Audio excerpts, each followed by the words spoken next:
Okay, conversation getting to know you day one. Hi, what's your name? My name is Alex. Nice to meet you, Alex. Where are you from?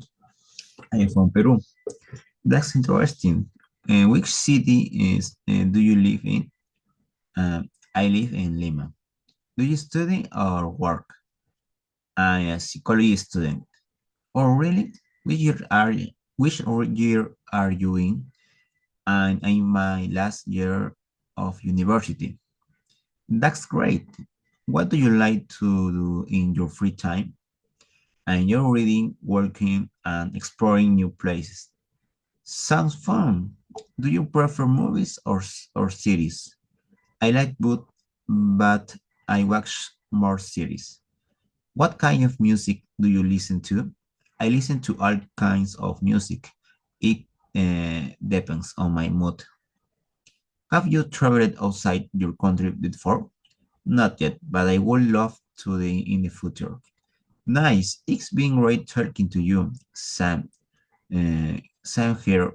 How we talk again, Sam?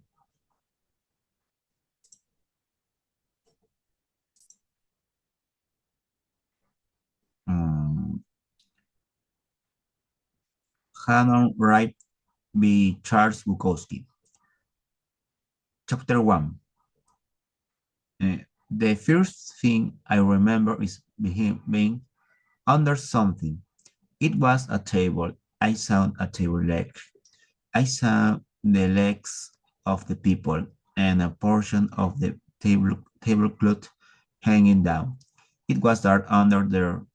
I liked being under there. It must have been in Germany. I must have been between 1 and 2 years old.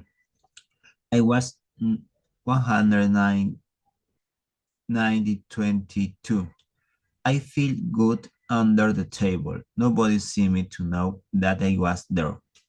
There was sunlight up on the roof and on the legs of the people. I liked the sunlight. The legs of the people were not interesting, not like the tablecloth which hung down, not like the table leg, not like the sunlight. Then there is nothing.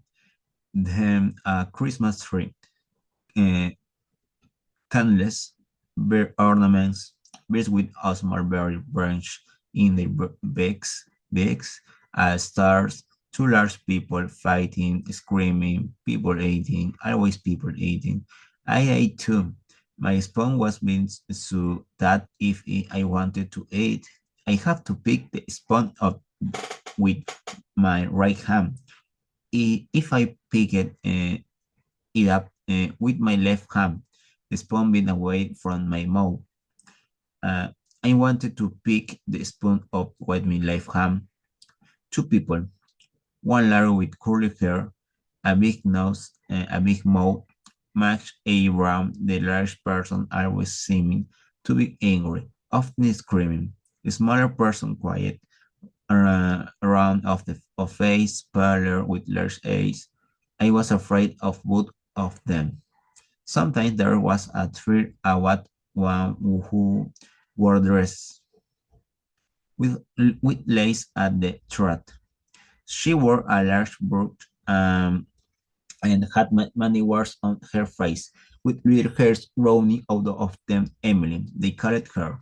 These people didn't seem happy together. Emily was the grandmother, my father's mother. My father's name was Henry. My mother's name was Catherine. I never spoke to them by name. It was Henry Jr. These people spoke German most of the time, and in the beginning, I did too. The first thing I remember my grandmother saying was, I will bury all of you.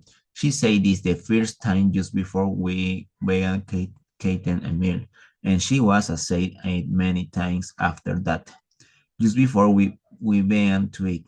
Eating seemed very important.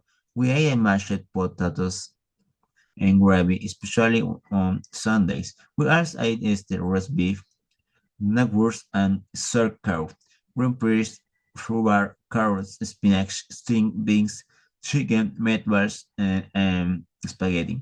Sunday mixed with ravioli, there were boiled onions, sparrows, and every Sunday there was strawberry shortcake with vanilla ice cream. For breakfast, we had French toast and sausages of, or there were hot cakes or waffles with bacon and scrambled eggs on the side.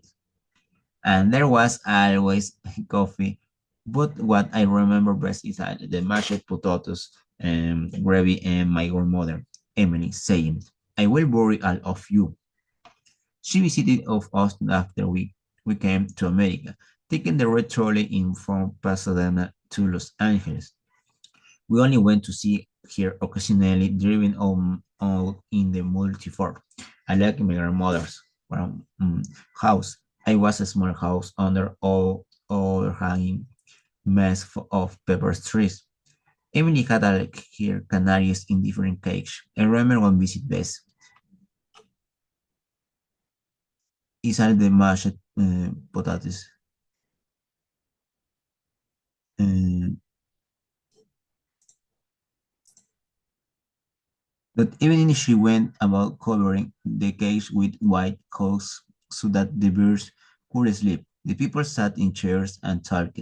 There was a piano and I sat at the piano and hit the case and listened to songs as the people talked. I liked the sound of the case. We sat best up at one end of the piano where there was hardly any sound at all. This sound the case made was like three of dice striking against one another. We used to stop that. My father said loudly, let boy play the piano, said my grandmother. My mother smiled. That boy, said my grandmother. When I tried to pick him up out of the cradle to kiss him, he reached up and hit me in the nose. Uh, they talked some more and when I was playing the piano. We don't do get that thing tuned, asked my father. Then I was told that we were going to see my grandmother. My grandmother and my grandfather and my grandmother were not living together. I was told that my grandfather was a bad man, that his breath stank. Why does his breath stink? They didn't answer. Why does his breath stink? He drinks. We got into the multitude and drove over to see my grandfather Leonard. As we drove up and stopped, he was standing on the porch of his house. He was old but stood very straight. He had been an army officer in Germany and had come to America when he heard that the streets were paved with gold. They weren't, so he became the head of the construction firm. The other people didn't get out of the car. Grandfather wiggled and fingered at me. Somebody opened a door and I climbed out and walked toward a lawn. And as I got closer, I saw that his eyes were brilliant like blue lights, watching me. I stopped a little distance away from him. Henry, he said, you and I, we know each other. Coming to the house. He held his hand. As he got closer, I could smell the sting of the breath. I was very strong, but he was the most beautiful man I had ever seen, and I wasn't afraid. I went into his house with him. He led me to chair. Sit down, please. I'm very happy to see you. He went into another room. Then he came out with a little tin box. It's for you, open it. I had trouble with the lid. I couldn't open the box. Here he said, let me have it. He loosened the lid and handed the tin box back to me. I lifted the lid and here was this cross, a German cross with a ribbon. Oh no, I said, you skip it. It's yours, he said. I just got me back. Thank you. You better go now. The wheels worried. All right, goodbye. Goodbye, Henry. No, wait.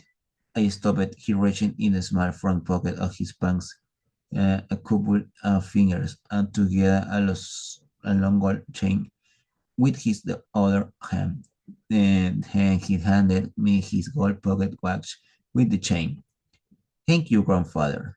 They were waiting outside, and I got into the Model T, and we drove off. And they are talking about many things as we drove along. And they were always talking and talking all the way back to my mother's house.